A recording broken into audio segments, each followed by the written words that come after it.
Hello friends, welcome to my YouTube channel. आज हम class 9th का बहिष्कोण प्रमेय की दो क्वेश्चंस देखेंगे। पहला क्वेश्चंस है ये स्टार वाला क्वेश्चन।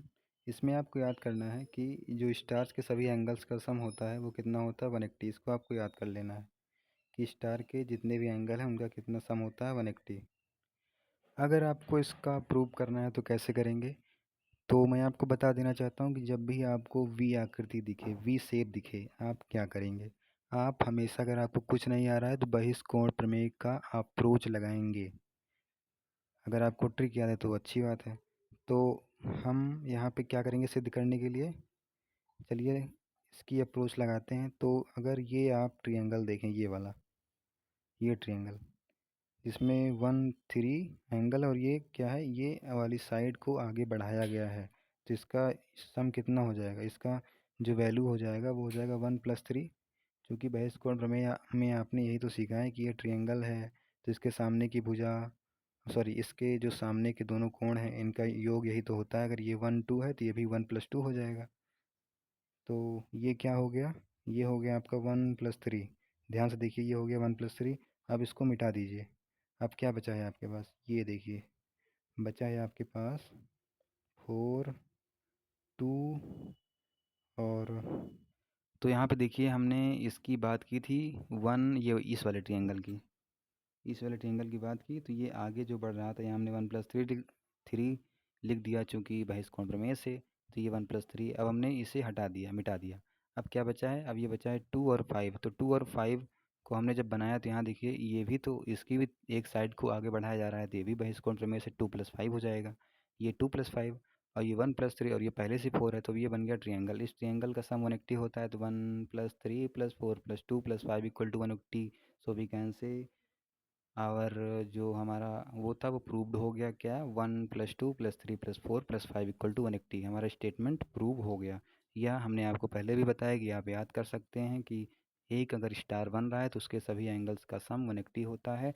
अगर आपको ये याद नहीं हो रहा है तो आपको ये याद करना पड़ेगा कि जब भी वी आकृति बने, वी चाहे उल्टा भी या सीधा भी बने, तो उसमें आपको बहिष्कोण प्रमेय की अप्रोच लगाना है।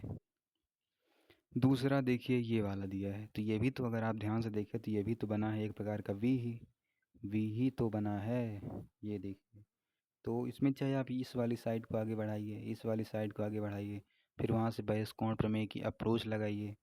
तो चलिए लगाते हैं। मान लिया हमने ये इसे बढ़ाया आगे, तो ये हो गया गामा, हमने मान लिया गामा, तो गामा इक्वल टू क्या हो जाएगा, 50 + अल्फ़ा।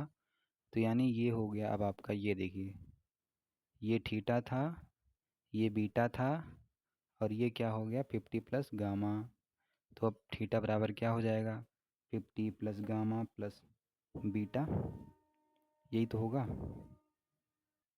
सॉरी, गामा तो हमने मान लिया था, तो गामा इक्वल टू 50 + अल्फ़ा आ गया ना, तो ये क्या होगा, ये वाला एंगल 50 + अल्फ़ा, और ये बीटा है, ये तो theta equal to once again क्या हो जाएगा, बाई बहिष्कोण प्रमेय, अल्फ़ा प्लस बीटा प्लस 50, जो कि इक्वल टू थीटा हमने इक्वेशन 1 माना है। इसी प्रकार आप इक्वेशन 2 भी निकाल सकते हैं। तो यहाँ से अगर हम एक ट्रिक और जान सकते हैं, दैट इज़ क्या है वो ट्रिक, अगर मान लीजिए ऐसे बना है ये, तो ये जो जो भी यहाँ पे एंगल बन रहा है वो बराबर होगा इसके प्लस इसके प्लस इसके। कैसे, आप देख भी सकते हैं नोटिस करके, यहाँ क्या था हमारा, अल्फ़ा था, यहाँ बीटा था, यहाँ 50 था, थीटा बराबर वही तो आया है। फिर देखिए दूसरा भी आप देख सकते हैं, ये वाला 120 वाला, 120 है, 120 बराबर क्या है, 2 अल्फ़ा प्लस 2 बीटा प्लस 50। यहाँ से भी आप कर सकते हैं, या आप ये भी कर सकते हैं, इस छोटे वाले को देखिए जो छोटा है, ये छोटा वाला 120 और थीटा, तो 120 बराबर alpha plus beta plus theta. यहाँ से भी आप करेंगे तब भी आपका आंसर सेम ही आएगा। तो यहाँ से आपको थीटा निकालना था, थीटा इक्वल टू क्या आ गया, 85। एक बार इक्वेशन हमने बनाया, फिर दूसरी बार बनाया, तो थीटा निकालना है, तो अल्फ़ा प्लस बीटा तो नहीं होना चाहिए, तो इनको हमने माइनस कर दिया। तो अल्फ़ा प्लस बीटा की वैल्यू है, फिर हमने इक्वेशन 1 में पुट कर दिया, तो थीटा इक्वल टू 85 हमारा आंसर आ गया।